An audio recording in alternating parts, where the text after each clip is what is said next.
విదేశాల్లో చదవాలనుకుంటున్నారా? అయితే విదేశ్ కన్సల్ట్ ని సంప్రదించండి.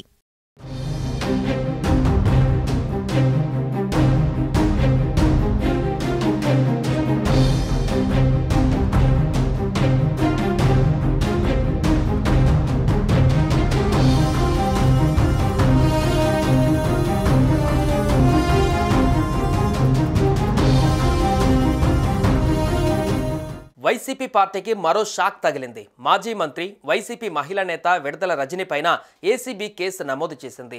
ఎడ్లపాడులోని స్టోన్ క్రషర్ యజమానిని బెదిరించి 2.20 కోట్లు వసూలు చేశారని రజనిపై ఆరోపణలు ఉన్నాయి.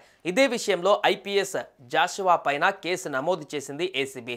A1గా రజని, A2గా ఐపీఎస్ అధికారి జాషువా, A3గా విడుదల రజని మరిది విడుదల గోపి, A4గా రజని పిఏ రామకృష్ణలను నిందితులుగా చేర్చింది.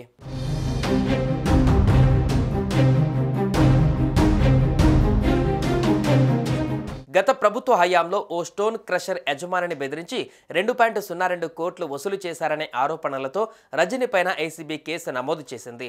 పల్నాడు జిల్లా ఎడ్లపాడులోని శ్రీ లక్ష్మీ బాలాజీ స్టోన్ క్రషర్ యజమానిని విజిలెన్స్ తనిఖీల పేరుతో విడుదల రజని బెదిరించారనేది ప్రధాన ఆరోపణ.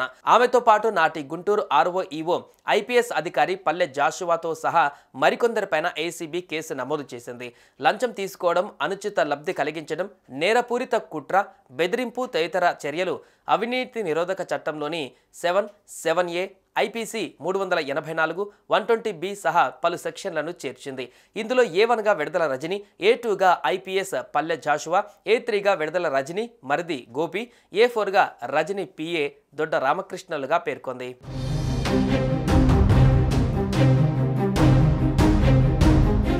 బెదిరింపులపైన విజిలెన్స్ అండ్ ఎన్ఫోర్స్మెంట్కు తొలుత ఫిర్యాదు అందింది.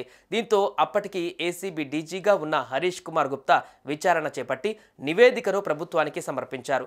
ఆయన సిఫారసు మేరకు ఏసీబీ విచారణకు సర్కార్ ఆదేశించింది. దీంతో ACB director general Atul Singh ప్రాథమిక దర్యాప్తులో ఆధారాలు లభించడంతో కేసు నమోదు చేసినట్లుగా అధికారులు తెలిపారు.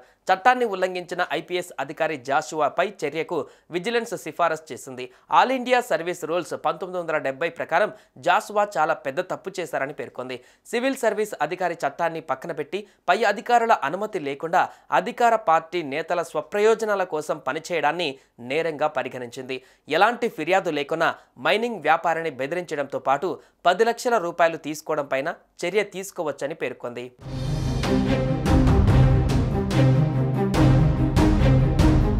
గత వైసీపీ ప్రభుత్వ హయాంలో చేసిన అవినీతి అక్రమాలపైన తాజాగా కూటమి ప్రభుత్వం చర్యలు తీసుకుంటుంది.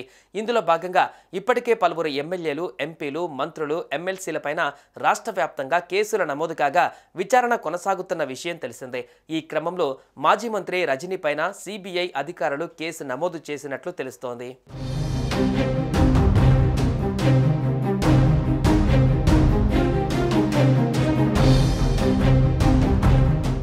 సుమన్ టీవీలో మీ పర్సనల్ అండ్ బిజినెస్ ప్రమోషన్స్ కోసం కింది నెంబర్కి కాంటాక్ట్ చేయండి.